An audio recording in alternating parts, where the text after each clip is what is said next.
Welcome or welcome back. My name is Faye, and in this video I'm sharing the nighttime routine that helps me replenish my sleep debt. If that sounds like something you're into, keep on watching. So I noticed I was not sleeping well at night. I was waking up multiple times, and then when I would wake up in the morning, I wouldn't feel well rested. I was groggy. I felt like a zombie throughout the day, and I was like, okay, what can I do to improve this?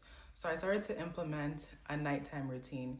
If you or someone you know has a baby, they usually have a nighttime routine. At a certain time, they start winding the baby down by giving them a bath, reading them a story, then finally turning off the lights.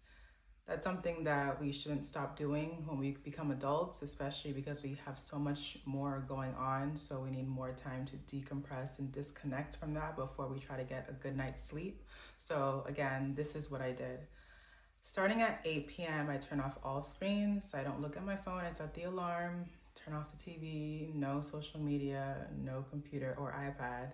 And that's when I start doing my beauty routine. I'll wash my face or take a shower, moisturize my hair. It's important to apply all your beauty and hair products about 2 hours before you go to sleep, because the closer you do it to your bedtime, the more products are going to end up on your pillow and not getting absorbed by your skin or your hair like they should be. So if you're looking for results and you're using all these products, but you're applying them right before you go to bed, it's because they're not fully absorbed and they're rather being absorbed by your pillow. 9 p.m. is when I start opening a book. So instead of scrolling on social media, I read before I go to bed. Either a book that I'm reading or maybe I journal. I'll journal about the day I had, feelings that I'm struggling to process, or simply making a gratitude list. Anything that helps me release any last minute thoughts that are still on my mind that might disrupt my sleeping. Or a magazine, anything that's not a screen, something that you can read, because it'll make you sleepy very fast and it won't distract you and give you those lights that keep you awake. So this is also a perfect time to habit stack or to do two things at once. So while I'm reading, if I want to whiten my teeth by using whitening strips or do a face mask, I do that while I'm reading. Or journaling. I like to light a candle sometimes to set the mood. I also use castor oil to moisturize any parts of my skin that are particularly dry, usually my feet or my hands. I also sometimes put it in my belly button. I also apply the castor oil on any part of my body that's sore or in pain. So if I'm extra sore in my legs or my back or my muscles are tense, I'll massage the castor oil on the skin in that area because it helps reduce inflammation. And in the morning, I'll feel brand new.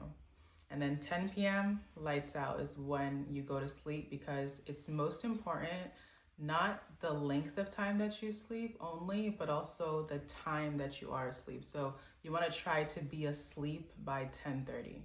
If you sleep after 10:30, you will notice a difference when you wake up in the morning. You won't feel well rested, and you can't really make that up by sleeping the next day.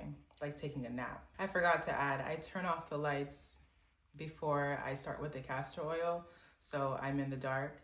And after the castor oil, I start a grounding meditation by repeating to myself, I am safe, or any mantra that is calming or peaceful until I eventually fall asleep. So let's talk results. The first result that I realized is that I fall asleep faster. Before, it would take me a while to go to sleep, and not only go to sleep, stay asleep, but since I started implementing this routine, I do go to sleep and stay asleep, which is amazing. Number two, my dreams are so vivid. I used to never remember my dreams. I would go to sleep, wake up, and it would feel like I just blinked because it felt so fast. But when I implemented this routine, my dreams were so vivid and colorful. I could clearly remember them the next day when I woke up. And they would often reflect the subconscious feelings I was having. Kind of scary, but a very good revelation for me to work through the next day. 3, I feel well rested when I wake up the next day, and I don't feel the need to take naps. I used to always feel like I needed to take naps because I wouldn't sleep on time or long enough to feel replenished. I feel clarity and energy throughout the day. I didn't feel brain fog that I would have, which happens as a result of sleep deprivation. And it was easier to get up in the morning. You know, sometimes you go to sleep and you wake up, you hear the alarm, but you want to stay in bed for a little bit longer, which you know doesn't help, it only makes things worse.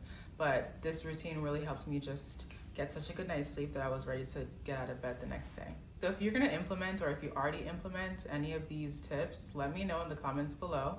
And I'll catch you next week for my video about how I overcame my social anxiety from COVID. Until the next video, act accordingly. Bye.